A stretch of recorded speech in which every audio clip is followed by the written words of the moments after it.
Kilo chicken అయితే తీసుకున్నానండి, boneless తీసుకున్నాను. ఇవైతే శుభ్రంగా కడుక్కొని పక్కనైతే పెట్టుకోవాలి. ఇవైతే మ్యాగ్నేట్ చేసుకోవాలండి చికెన్ని.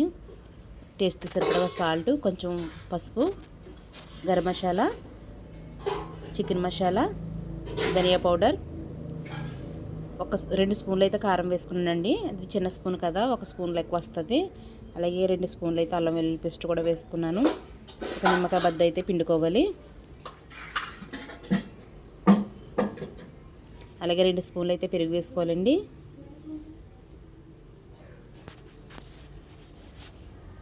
ఇవన్నీ బాగా కలుపుకోవాలండి. ముక్కలకైతే బాగా పట్టించాలి మసాలాలన్నీ. ఒక గంట సేపు అయితే పక్కన పెట్టుకోవాలండి, మూత పెట్టుకుని. టైం లేకపోతే ఒక అరగంట అన్న పక్కన పెట్టాలి. ఇప్పుడైతే నాకు గంట అయ్యింది. చికెన్ చేసుకున్న ఊసలు ఉంటాయి కదా, ఆ ఊసలకైతే గుచ్చుకుంటున్నాము. ఒకటి అలా గుచ్చుకుని అయితే పక్కన పెట్టుకున్నానండి.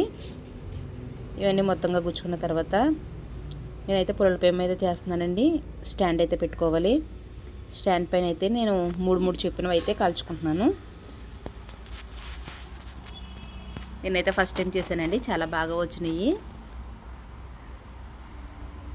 ఎవరైనా ఫస్ట్ టైం చూసినట్లయితే సబ్స్క్రైబ్ చేసుకోండి, లైక్ చేయడం మాత్రం మర్చిపోకండి. పక్కనున్న గంట సింబల్ అయితే క్లిక్ చేయండి. నేను పెట్టే ప్రతి వీడియో మీకు నోటిఫికేషన్ ద్వారా వస్తుంది.